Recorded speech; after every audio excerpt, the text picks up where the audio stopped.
How are you? I'm good. Good. How's everything with you? It's lacking. Health is good. Health is good. Ramadan's coming up. I've heard. It's a special time. It is, man. It's a spiritual time, man. It's time to step up. So, there are different times that have different rankings, right? And like the Hajj time, Ramadan, these are times when Allah has opened the doors of mercy. So this is the time, I mean, all of us are struggling. But this is the time we can kind of get to that and kind of refocus in life. What's life about, right? Like, alhamdulillah, you're healthy, that's great, but think about it, right? Like That's a big question. What's life about? Exactly, right? But this is the thing. Being pulled in every direction. Yeah, but think about it. Like okay, I grew up here in SoCal. I grew up in San Diego, right? When I was a teenager, what was life about? It was about girls, guns, cars, respect, gangs. You know, that's what we were about growing up, right? One of my friends, when I was 18, he was 20, he got shot, right? Last gang retaliation, right? I went to his funeral. He was Catholic, Mexican, you know, and we buried him, but all that me and him had worked for since we were very young, selling drugs, doing whatever, all that we had worked for, none of it went in the grave. We had put our money together, and he had a 64 Impala, real nice, lowrider, gangster car, right? Somebody else was driving.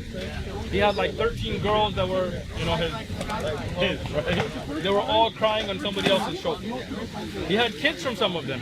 Other people were picking up his kids. We had expensive clothes, you know, like expensive in our, like in the West Coast, we don't like get expensive, you know, like those Ben Davis jackets and things. His brothers were fighting over them the same day. All the money that we had stashed was all gone the same day. People took it, right? So what's life about? What's the purpose? Think about, we're standing here in Balboa Park. Right? So that's exactly, here at Balboa Park, how many people stood exactly where we're standing and they're dead today?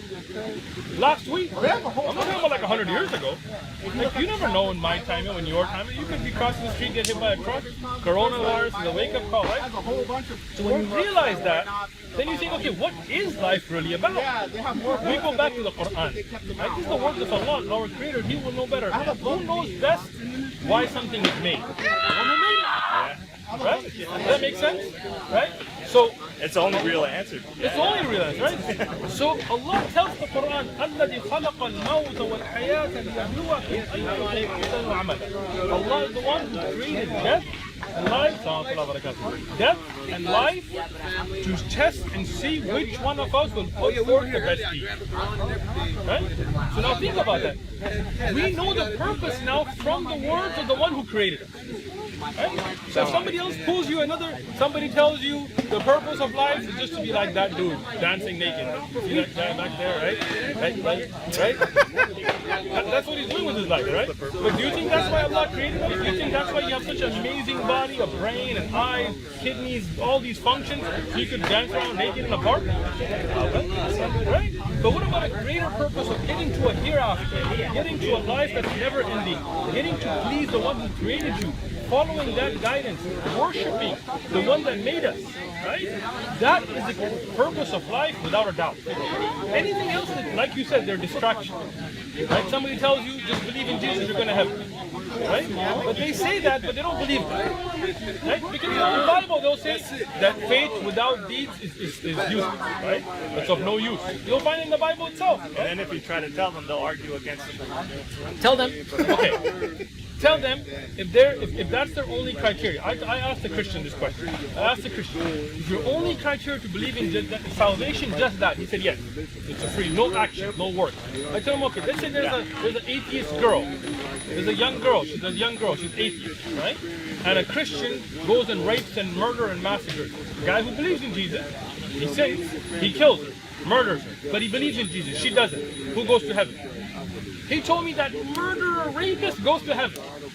And that poor innocent girl, because she didn't believe in Jesus, she's going to hell. That sounds like a confusion. That's horrid. Who could believe that? Hey, like I asked you a have Christian to be the in other kind day, of like a delusion. It's delusional. Or a state of... You think Jesus is God? Yes, he is God. You think God was born from the private of a woman? Are you serious? The creator of this whole universe? Come on. Like, come on, that doesn't make any sense, right? Like if Jesus was, Yeah, that's like an extension of the delusion. then you look at some people. Their religion is about a chosen people. You have to be from the chosen people. You think God is racist? If you're not born from the chosen people, you're Gentile and you're useless, and the religion was only for those people. That's race. That's as racist as you can get. That's worse than a cop pulling me over for my skin color. I can't even get into heaven because of my race. Right? That's racist, right? Then you look at some people, they worship monkeys. You worship a cow. Bro, if your God was in America, we'd make burgers out of it. You think that's God? You think a cow is worthy of being worshipped?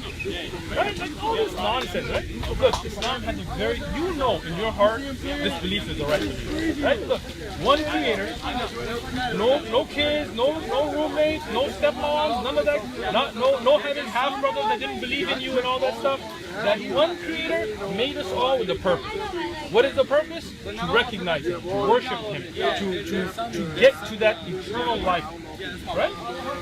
You don't have to sacrifice your kids, you don't have to, you just believe and do good deeds. Belief is not enough. People have decided, no, amilu salihat, right? You do good deeds, Dawah, you call towards the truth. All of that is a part of what you have to do. Oh, they didn't have that one. What do you think about that? What do I think about that? Yeah. Why do you want this one?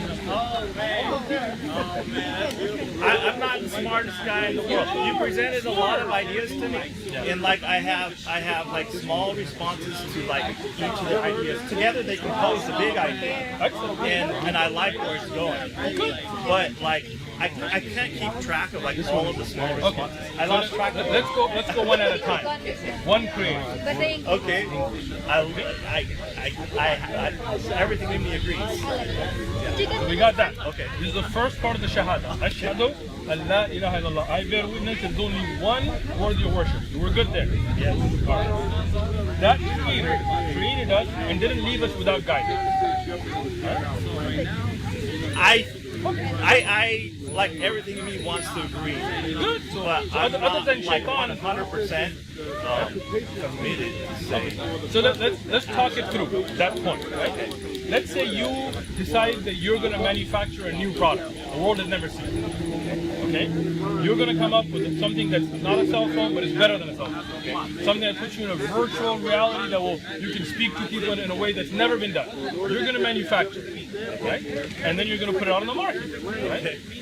But this new device, never been used, has very particular instructions. Would you just throw it out and be like, hey, here you go, do what you want with it? Or would you be like, no, here's the instructions of use, here's how you use it, here's what to do, here's what not to do? Which one? I would put instructions. You would, right? I would. And you are an intelligent human being, so you realize that if you create something so complicated and new and just put it out without any guidance, people will misuse it. So you would, out of your precaution, put some instructions on how to use it correctly. Like every cell phone maker, every laptop maker, every TV maker sends the user manual, right? So do you think the one who created this whole universe would be less intelligent than that or more? I would think he would be more. Okay. So that creator then, don't you think he would send instructions for use for us? I would think that he would have a way of communicating. Excellent. So there we are. Now, From the start. We Muslims agree. Look, when you're a Christian, who is that named after? Christ. Named after Jesus Christ. Before Christ, there was no such thing as a Christian, right? By definition. Well, Go ahead. it's all comes down to definitions. I think the response comes down to definitions, and I think But the I think word I Christian- agree with what you're conveying. Okay. Judaism, if you're Jewish, you follow Judaism, it started with Judah. Right? I mean, the name. Just take Yeah, the the name. name. Yes, The name. yes, absolutely. Yes. If you are a follower of Confucius, could you follow Confucius before he was born? Right? If you're a Buddhist, if you follow the teachings of Buddha, could you be Buddhist before Buddha was born? You're a smart guy. See, don't underrate yourself. Now, are we Mohammedans or are we Muslims? I'm not one. Okay, are you I'm a Mohammedan Muslim. I'm a Muslim, not a Muhammadan. I'm a Muslim. I'm on the same religion that Jesus was upon. I'm on the same religion Moses was upon. I'm on the same religion Abraham was upon. I'm on the same religion Noah was upon. I'm on the same religion that Adam was upon. So like you said, from day one, that same creator communicated the same message to all the prophets. Make sense? I think that's awesome. Yeah. Everything in this world has a beginning and end, right? In this world. Yeah, the material world. Material world, okay. So there is the first of prophets, Adam, right? First messenger being Noah, but first of prophets, Adam. And there's going to be the last of prophets, right? And according to the Quran, according to God's own instructions for use, the last of them was the Prophet Muhammad. So the first Adam, last Muhammad. We good? I don't know. Why not? Because Good. this I want will you to be- critically discuss. No, I don't. It's not my critique of you, but discussion. my critique of me.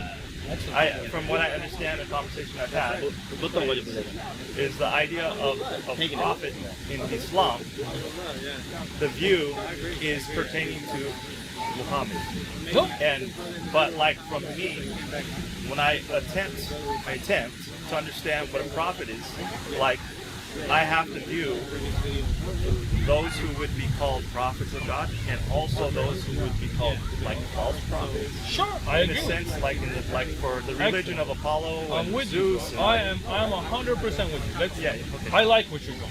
Right? Let's keep going. Relax. From my I like understanding, it. Let's do it. Let's do it. So we don't believe just the Prophet Muhammad's a prophet. We believe in all the prophets. But let's discuss the Prophet Muhammad. Was he a prophet or not? Right. So let's discuss it. It's okay. You don't have to give an answer. Let's discuss it. Right.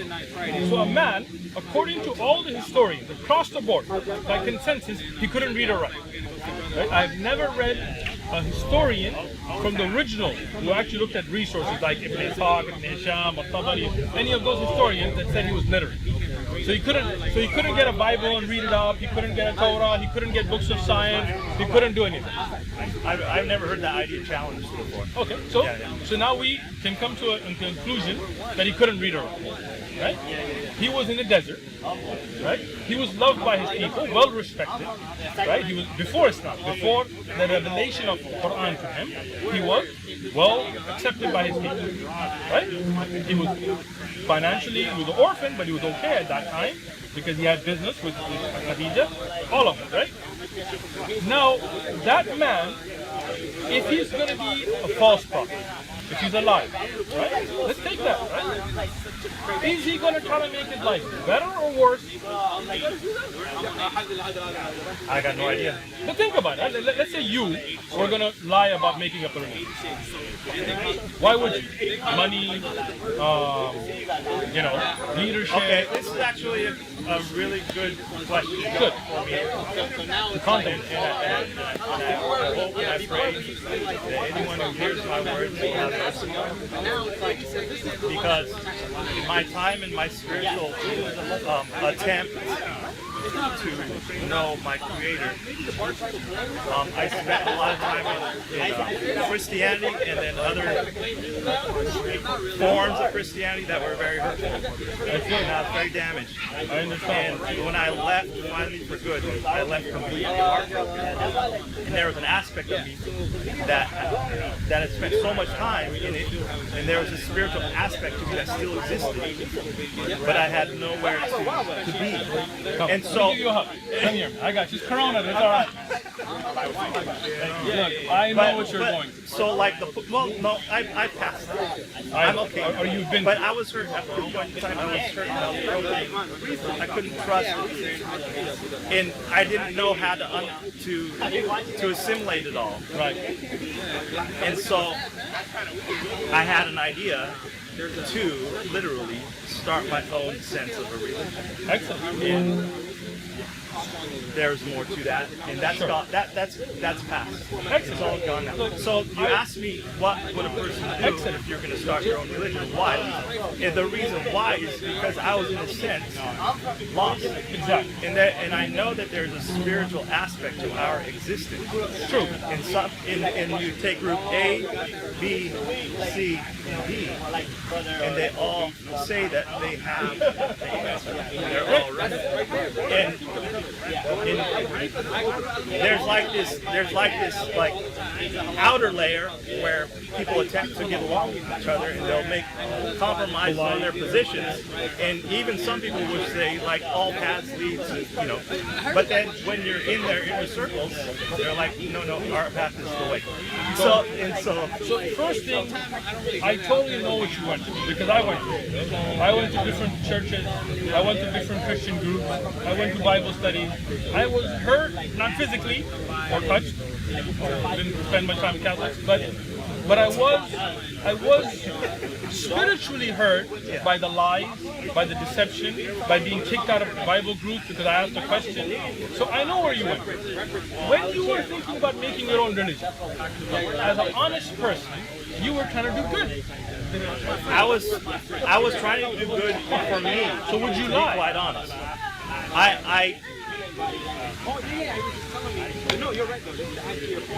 If you're doing good, ultimately the answer is yes, but it wasn't for the purpose of creating a lie, but rather for the purpose of expressing a sense of spirituality with unknowns. Okay. And I took the unknowns, and I kind of assimilated. But would you tell people that you are getting revelation when you know you would not?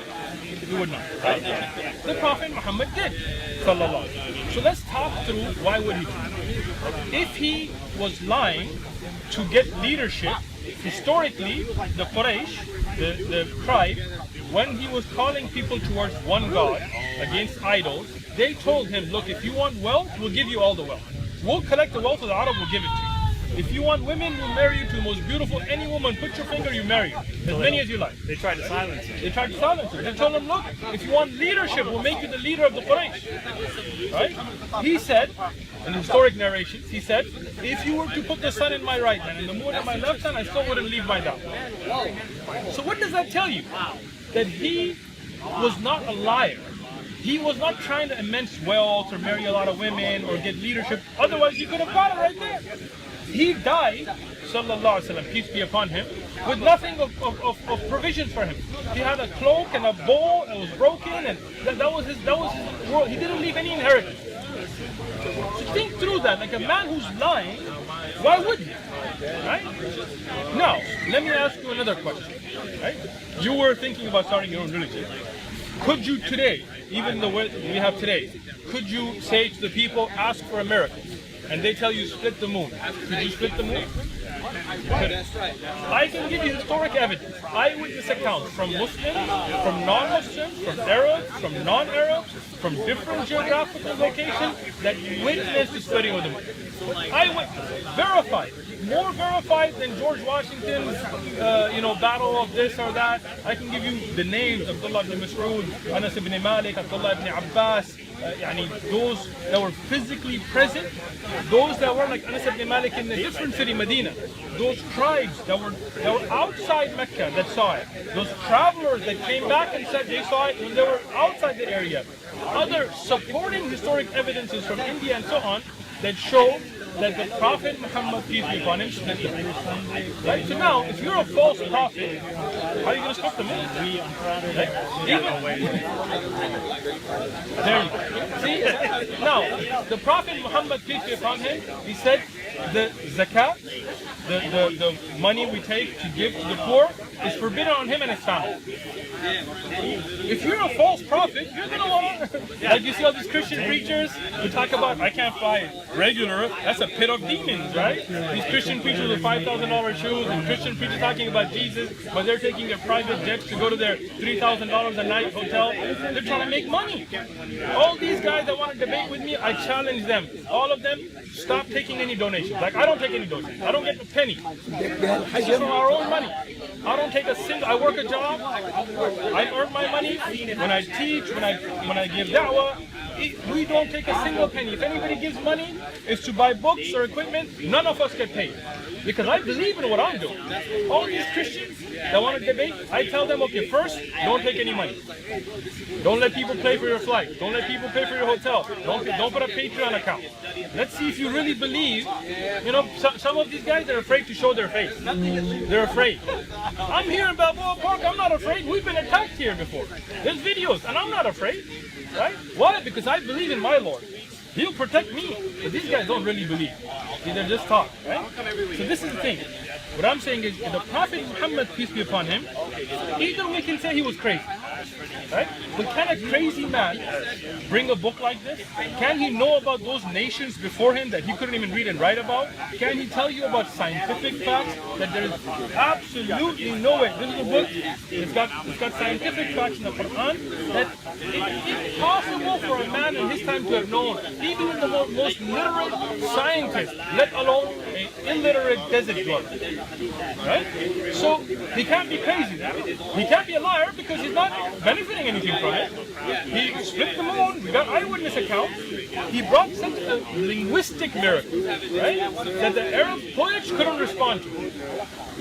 Well, how does an illiterate man who's never written poetry in his life do that? Let's say somebody else wrote it for him, right? Could be extremely brilliant. Right? Exactly. Yeah. Sure. Can extremely I'm not saying brilliant. that's the answer, but Let's talk it through. Extremely brilliant. Let's say he's just a natural genius. Can he split the moon? No. Einstein couldn't split the moon, right? So, nobody have. That's not a human. That's not. Yeah. Man, you're a Muslim. Come on, bro. Don't play with me, man. Is this a setup? Did you guys pay him? Come on, man. Right? Everybody's gonna think this is a setup, man. You're on it, bro. You know that that's not under human ability. And if I show you actual eyewitness accounts, not one, not two, not three, not four, so many, we call it mutawatir. Really? I have a video on this. If you I watched your video on it. I think it maybe came out maybe 2 weeks after I talked to you last time. something like that. Yeah. But I think it'd be interesting to read some of the Excellent. Come to my house. Come to the mosque. I have my own library. We'll sit down. I got tea at home. All the tea you can drink, I got you. Food, no problem. I like tea. You like tea? I love tea. I'm a tea addict. Right? So, not in a bad way, in a good way. Yeah, of course. So, we'll drink tea. I'll show you the books. You can read them yourself. Right? Read eyewitness accounts. Read the verification of those. When they check what's called jarh wa ta'dil, each narrator who's reported, does he have a good memory? Is he biased? Does he have, could he have physically seen it? Was it something that he reported physically seeing or not? Right? We look at all of that verification. And if I show you so many sources that you yourself will say it's impossible they made it up. People that didn't know each other. When did this kind of verification develop? During that time? During the time of the Prophet. So during the time of the Prophet, how did it get verified? Think this out. The Prophet is in Mecca, early time, right? The Quraysh, the disbelievers of Quraysh, the polytheists, That's the city? Quraysh, that's the tribe. It's the tribe of the Prophet Muhammad, and most of them, peace be upon him, at that time were against him. Later they become Muslim as well. They say, show us a miracle. He says, okay, ask, what do you want? He said, split the moon. Right? This is impossible, right? He could be a genius somehow. He wrote this book, but he can't split the moon, right? He says, look up. He makes dua. He asks Allah. The moon split. Those polytheists are witnesses to it. Now check this out, right? Not just that, they say, well, maybe he did a magic trick. Maybe he put a spell on us, right? Maybe this David Copperfield, right? So they say, okay, wait. We're going to ask those caravans that were outside of Mecca, outside of that geographical location, that were out for trade. When they come back, we're going to ask them, did you see it? When they come back, they said, yes, we saw it. Now, those are enemies. Yeah, that's the biggest. Those are enemies. That's a big criteria. Right? That's a big criteria. So those that were Muslims there testified. Those that were, now, Anas ibn Malik, at this time, he's in Medina. He's not even in the same city. And he's one of the people that testifies to it. Right? So now you have different cities. Right? So in the Arabian Peninsula, outside the geographical location, friends and foes. Now this is the Quran, Surah Qamar in the first ayah. Allah tells about the splitting of the moon. From then on, the Prophet makes the hijrah, there are battles of Badr and Uhud. This whole time, not a single polytheist said, hey, in the Quran it says split the moon, we didn't see it. Imagine if I was here, I told you I split the moon right now, and you were an enemy, wouldn't you be like, what? I didn't see it. But it was such a known fact that they didn't even challenge it. Not a single report where they said, no, this didn't happen. Those politicians are like, yeah, we did see that. No. Some of them became Muslim, some of them stayed stubborn. Right? Some people you can show them, I can tell you right now, there's a sun right there. They can be like, nah, that's not the sun. That's just a conspiracy. Somebody put a ball up, whatever. That's up to you. You can be a hard-headed if you like. But many of them, they become Muslim. They say, yeah, we saw it. Right? Many of them, they don't become Muslim, but they say, we did see it. Right? Now, scholars after that, in the first few generations, like Al-Tabari and his Tariq and Ibn Ishaq and Ibn Hashim, they start to then record those. And then they check. So if they say, oh, who did you hear from? You say, I heard from him. Well, who's he? Like what you don't have in the Bible, this kind of checking going back to Jesus, right? You just have a Koine Greek manuscript, you're like, yeah, we're going to go with this one, right? So here we're checking all the way to the Prophet, and each person, they check, okay, maybe he's a good person, but he has a weak memory. Maybe he has an eyesight issue. Maybe he had dementia. They check all, it's called Dawah. How accurate is he in reporting, right? Then they check their adab, their moral character. Maybe he's a liar, maybe he has money to gain. No, none of that. Adab, then they check the chain. Is it connected? Is there any missing links? No, all the way to the Prophet. Okay.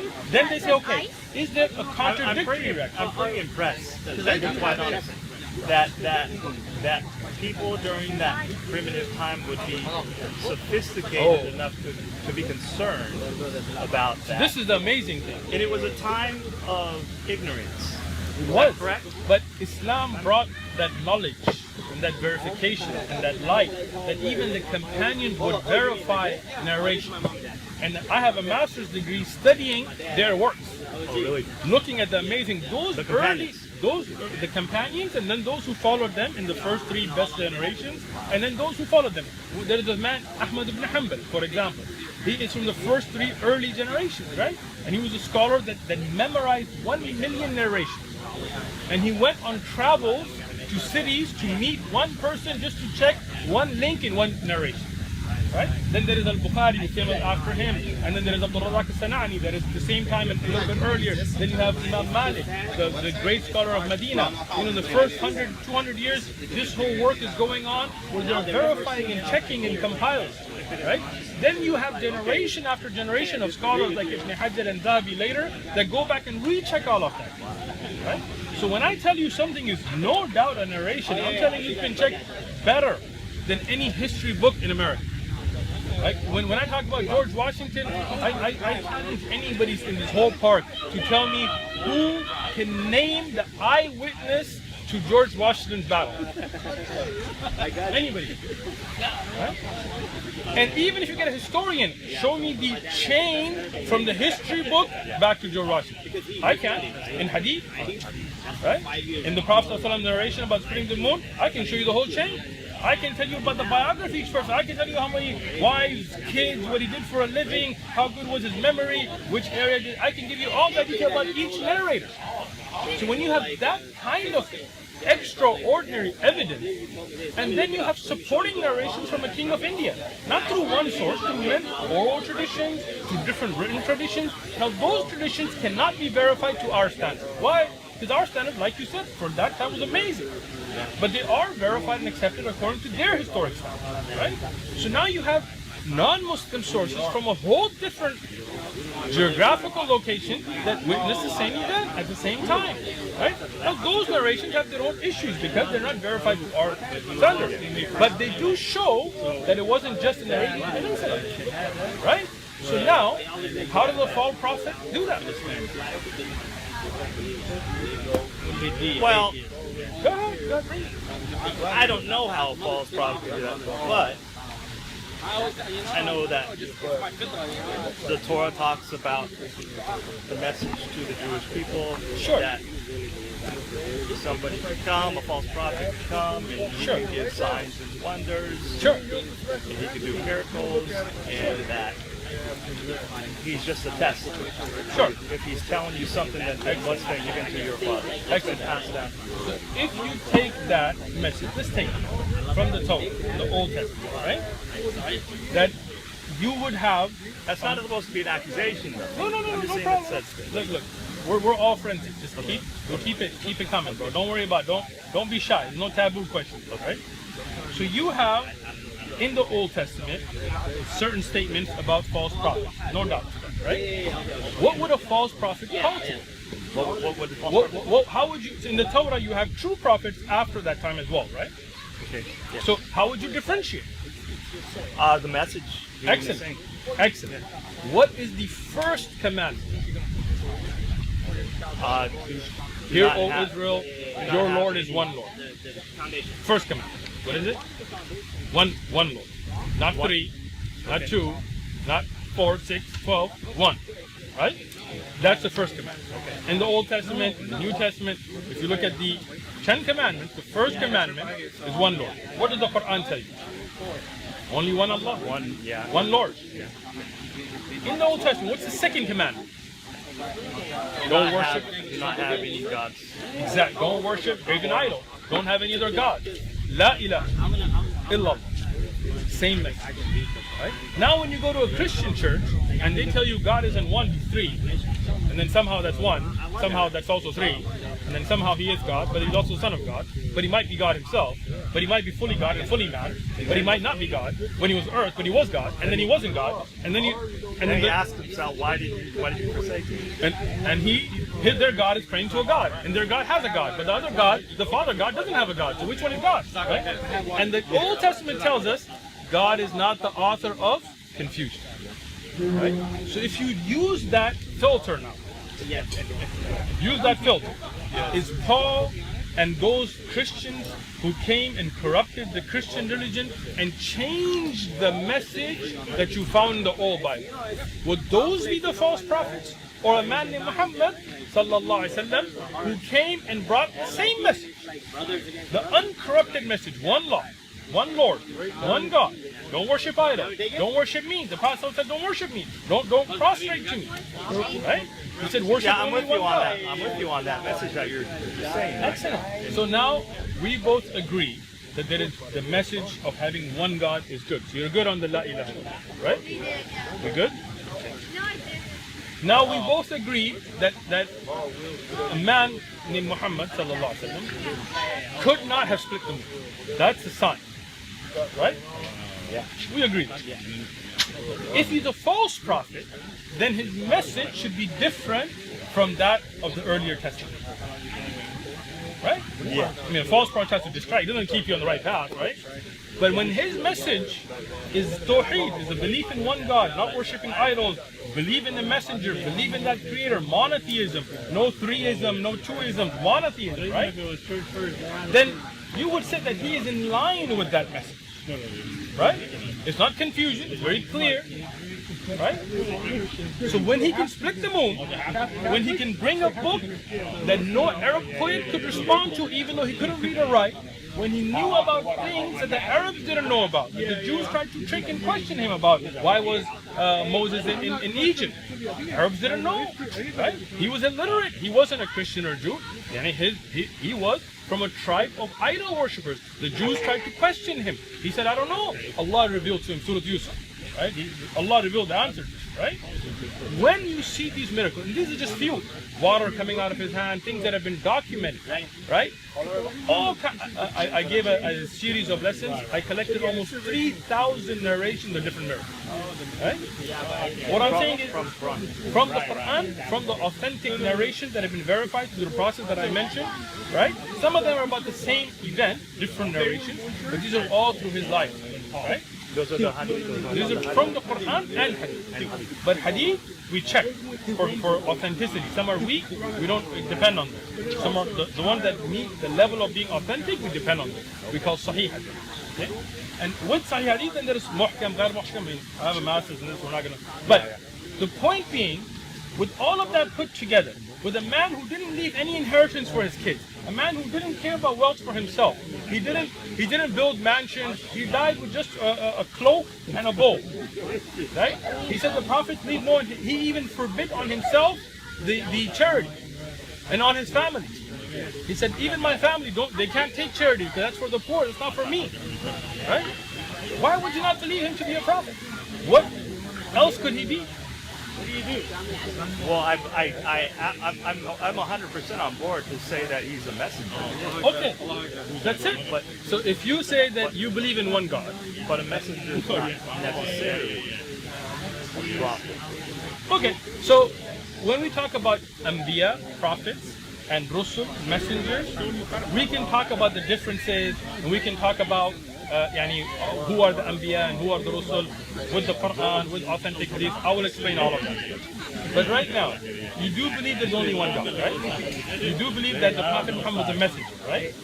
Yeah, you just look at the result of what his message was. Exactly. That result, the hearts of people turned away from their polytheism and their wickedness and human sacrifice, and they turned to You're giving me goosebumps. It's all true. Goosebumps right now. Seriously. I wouldn't pick up my sleeve.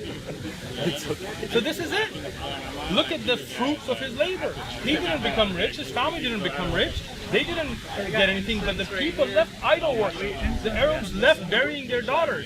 They stopped their internal fighting, clan wars. They stopped oppressing the poor and enslaving people. Instead, it freed. Where Bilal, who used to be a slave, became the Emir of Damascus of Syria, right? Where Arabs and non-Arabs started to sit together on the same pace. Where women were not allowed to be educated. Women were not buried at birth, which happened before. The Prophet Muhammad stopped all that, right? Sallallahu alaihi wasallam, right? So he is a messenger, and you do believe in one Allah. You're Muslim. You can say you're not if you want to, but you are. That's what a Muslim is.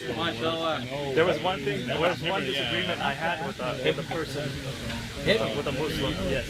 And at the point of where I'm at in my life, I don't know what you would call it, but like this is just where I'm at. Is that according to everything that I've really taken in my life has shown me, I don't believe in Jesus. Exactly. But what was told to me is that it was revealed to Muhammad that Jesus was the Jewish Messiah. So do you believe a man named Jesus existed or not? Okay, so you do believe it. Yes. Good. Me and you will both agree that he was not God. And me and you will agree that he was not the Son of God. But we do believe he did exist. As a man named Jesus. I agree with you. Now, so that's not a point of contention. Who was Jesus? Was he born to a Virgin Mary? Who was he sent to? All of these things we will evaluate from the Quran because me and you weren't there. Right? We will go back to the words of the Creator, right? And the authentic Sahih Ahadith, and we will build our belief on that. So leave all that. We will, me and you, after you do your Shahadah today, inshallah, you're there, bro. You're there. Don't hide it, right? Now, you will sit with me, or I have lessons online. You can watch them on your own speed, or you can come, and we will go to the Quran, the words of Allah. We will go to the authentic narration, and we'll figure out who is Moses and who is Abraham and who is Jesus and what he did and who will he send you. We'll figure all of that. It won't be my opinion or yours. It will be what's in the evidence. Okay? There's a stumbling block there for me though. Let me take it away for you. Go ahead. So the idea that would say to me that I'm not there yet, but the idea that would say to me that Muhammad is prophet would lead me to saying that the entire Quran was God's. It's all words. Yes. But in that I'm not there to say that Muhammad was prophet. I'm not there to say that the entire Quran is God's word. Sure. So let's get you there. Like to me, I can accept that Muhammad is a messenger from God. Okay. Good. And the Quran would be filled with God's message. Excellent. But it wasn't mean to me that. Sure.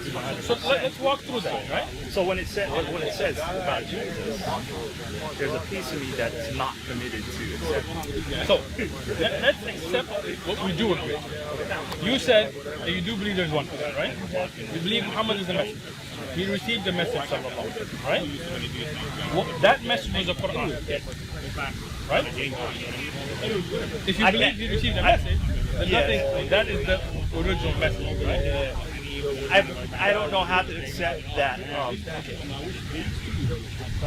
So if he's that a 100% messenger, of the stuff that okay, he said. we're not 100% yet. We're just getting into basic concepts. Okay. So he is a messenger. That he received a message that was full of God's message. Excellent. And that has been passed down inside the Quran. Good. We're there. But I'm not at 100%. Okay. So let's get to it. So that message you do believe was from Allah, from the Creator, right? Because of what came forth from it. Agreed. Now that message was revealed to the Prophet Muhammad, right? He is the messenger that received it. He's the one. Yes, I believe. Good. So the people around him, they memorized word by word, letter by letter that message. Okay? So, now, I don't know you, brother. What's your name? Imad. You're Muslim? Yes. I was assuming that background. Do you know Surah Al-Fatiha? Yes. Read to me. Now we're gonna test right? This is the. Anybody have Arabic? I'll read it. Also, give me. Okay, so this is the first chapter in the Quran. Okay. Now I don't know him. Are you from San Diego? No, I'm from Oakland. He's from Oaktown. He's not even from San Diego. Okay. Now, I'm going to ask him at random to read a surah. Okay? You just listen. Okay? Read Al-Fatiha. أعوذ بالله من الشيطان الرجيم بسم الله الرحمن الرحيم الحمد لله رب العالمين الرحمن الرحيم مالك يوم الدين إياك نعبد وإياك نستعين اهدنا الصراط المستقيم صراط الذين أنعمت عليهم غير المغضوب عليهم ولا الضالين آمين. That's Surah Al-Fatiha. 7 verses right here. Okay? What's your name, brother? Hassan. He's my brother, so I don't He's know your if you brother. want to get Okay. somebody else. You're out then, all right? Let's use our brother here. So, he's from San Diego. Okay? He's not from Oakland. Doesn't know him. Yeah? Where are you from originally? Pakistan. He's Yemeni. Okay? So, Maz, you know Al-Fatiha. أنا فتحة. Recite it for us. أعوذ بالله من الشيطان الرجيم بسم الله الرحمن الرحيم الحمد لله رب العالمين الرحمن الرحيم مالك يوم الدين إياك نعبد وإياك نستعين اهدنا الصراط المستقيم صراط الذين أنعمت عليهم غير المغضوب عليهم ولا الضالين. Now I'm going to throw a curveball. All right? Just to convince you so that stumbling block can be put away. I'm going to go to the end. I'm going to switch it up. Okay? And I'm going to use a white guy. Okay. A reverb. Right? so that you don't think it's something that we've been like programmed other countries for. Okay. Brother Shahid, where are you from? What state? From Arizona. Hillbilly country. Alright. So go ahead. You know Surah Nas?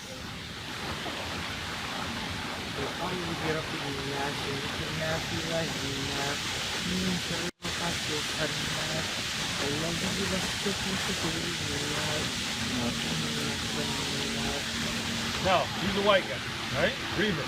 I'm gonna take it to an Iranian now, right? Milad, hit me with Surah Nas, bro. أعوذ بالله من الشيطان الرجيم بسم الله الرحمن الرحيم قل أعوذ برب الناس ملك الناس إله الناس من شر الوسواس الخناس الذي يوسوس في صدور الناس من الجنة والناس. Now think about this. That's from the beginning to the end of the Quran. Different people, some of them I don't know personally, never met them before in my life, right? Different ethnic background, Pakistanis, Iranians, Yemenis, Caucasian, American, whatever, right? Arizona guys, Oakland guys, San Diego guys, right? All different in Arabic, in the original language, memorized and these are not scholars. Some of them may be students of knowledge, none of them are scholars, right? Since the time of the Prophet, peace be upon him, till our time, we have literally millions. If you put them together, millions with an M, right? In the time of the Prophet, I can name you at least 38 by name. Their history, when is it recorded, they memorized. Some of the scholars have put that over 1,000 had memorized letter by letter, word by word. The next generation only increased. Right now, we probably have hundreds of thousands, if not a million, that are alive today. In San Diego, we have plenty that have memorized the whole thing. So how can any of it not be? It's been memorized word by word, letter by letter. How can it not be what? From God. This is the message as He said it, recorded. We have, now on top of that, we have manuscripts. When you go home, I find that to be a reflection of how serious the Exactly. devotion the person takes. So now how real it is. So now But Quran. I don't find it as evidence Excellent. that it absolutely is. So you believe that Muhammad was a 100%. messenger, right? Yes. So when the message was revealed to a messenger, he's not going to lie about it. He's a messenger. Well, he's going to give it to the best ability that Excellent. he can. In the context, the challenges that he was born into, with the polytheism, with the, Right. with the Excellent. Jews, and with the True. But in the Mecca, forces at work that excellent. Mecca, for example, didn't have a big Jewish or Christian population. It was mostly polytheists. Very few. Medina had the bigger population. So where he was raised, mostly around polytheists. Right? He couldn't read or write, so it's not like he was taking in scriptures and things like this, right? When he revealed the message, none of it is from his ideas. When the message would come, it would not be him speaking. It would be the message come and him just delivering. And people would memorize it letter by letter, word by word. Right? His own words are not in there. Right? How do we know that? How can I guarantee that? I don't know how. When I go, I didn't realize it until later in my life, but I went back to college later in my life, and I was a pretty good student. I knew how to do well when I had a chance to study. I can tell. But I don't know. It's way beyond me to hear someone recite and memorize it. Great question. That's really hard. But this is the beauty of why the Prophet Muhammad was chosen to be where he was chosen, sallallahu alaihi wasallam, right? Because the Arab, their tradition was oral. So one thing interesting, I studied a book called Alfiya ibn Malik. Alfiya ibn Malik is a book of Arabic grammar and sarf and understanding, right? In it, there's an explanation called Ibn Aqil. Ibn Aqil explains. He explains from the poetry of the time before Islam. The Arab, they thought it a weakness to write.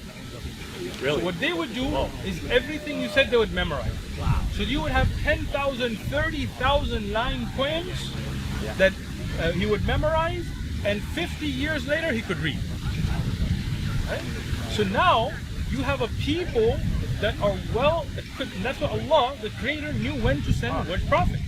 So it's very easy for that time period for people to hear and memorize. Right? Now you have all these companions that listen and memorize. Now, if, like you said, some of them, human beings, made a mistake, then others would disagree, right? If you were in a class at school and you were memorizing the professor, right? And none of us today are able to memorize like that, unfortunately, right? But if you memorize everything the professor said, and so do the other students, and you come out and you made a mistake, the other students will be like, nope, that wasn't it, right? It depends. If you're like you're really, really, really good, just the fact that you have a record of being good, right? People will doubt themselves. What if sometimes all of before them they were doubt memorized? you. What if they were all good at it? Yeah. Okay. Then they would have at least disagreement, I'm with you. Yeah. right? All of the companions came to what we call ijma, consensus. Ijma. I-J-M-A with a little A, right? Consensus that this is exactly what the Prophet was revealing. They all sat down. They said, okay, what did you memorize? What did you memorize? You memorized the whole thing. You memorized the whole thing. You memorized the whole thing. You memorized the whole thing. You wrote. Bring your writings. Bring your memories. Documented. This is documented. Preservation of the Quran. I'm going to make a video on it soon, inshallah. Go ahead. But they were oral law. They didn't believe in writing down. How was it documented? So there were those that, it's not that they didn't believe in writing down, but they thought it to be a weakness to write down. They thought it to be better to record. So most of them memorized. But there were those that also wrote down. Some of them, they weren't great memorizers, right? Not all of them were amazing memorizers. Many of them were. The ones that wanted to memorize, they memorized. The ones that wanted to write, they wrote, right? But you have both collections put together, and to a consensus, all of them 100% agreeing, this is exactly the message. And then that being written and memorized from that time till our time. Come on, bro. You know you're there. I'll tell you what, let's do this. You know, I'm at a point. I feel like personally, I'm to a point where I'm probably there. Like, as far as my own conscience is concerned, but I also feel that like there's things in me that could be an offense. Look, don't worry about it. Listen. Nothing you have said and nothing that you will say will offend you. Okay? Every one of us is struggling. We have our own struggles. Every one of us is sinful. We have our own sins we struggle. We have our own demons we're battling, right? If you're waiting till you're 100% like an angel, it's never going to happen. I don't know how to agree with the Quran saying that Jesus was the Jewish people's Messiah. We don't say he was only for the Jewish people, right? We say he was for a time. And let's do this. Do you agree that the Quran and Allah being our creator, do you believe in that part?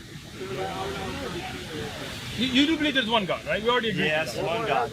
Okay. Yes, our Creator. Excellent. Yes, I believe that His message is in the Quran. Okay. So Do I? do I this. think I'm at that point where I can't 100%. No problem. Let's do it. Let me tell you what the Shahadah is. Ashhadu an la ilaha. I've said it in my own heart before. I read it on the internet because I told you, like in my own heart, I felt like I'm already done. I read it and I've said it in my own heart. do this. I believe it was Let's before do this. my credit. The But Shahada, Ashhadu an la ilaha illallah. Right? That I bear witness there is none worthy of worship except the one creator, right? And I bear witness that Muhammad is a messenger. If you believe in that, right? You believe in that. You believe in the true message that was sent, right? That he was given a message, right? From Allah. Then what we'll do is you come and we will sit and we'll go through studying the Quran. We will study the Hadith. And I would like that. Yeah, any yeah. questions I you would like have, that. anything, we will turn back to the Quran, the authentic narrations, and we will get the answers from there, and then you will grow. Ask your questions, offend us, don't worry about it. And as you grow, you will clear up those thoughts. We good with that? that's yeah, I'm good with that. Yeah. Let's do it. You ready? So that means because You ready? You've already said it. You ready? All right. So, Ashhadu Ashhadu an la ilaha Allah ilaha illallah. illallah Wa ashhadu wa ashhadu anna anna Muhammadan Muhammadan abduhu abduhu wa rasuluh. Wa rasul. wa rasuluh. Yes. I bear witness I bear witness there is none worthy of worship except Allah. there is none worthy of worship except Allah. And I bear witness And I bear witness that Muhammad that Muhammad is the servant is the servant and messenger of Allah. and messenger of Allah. Muslim. Takbir! Takbir! Now begins your studies.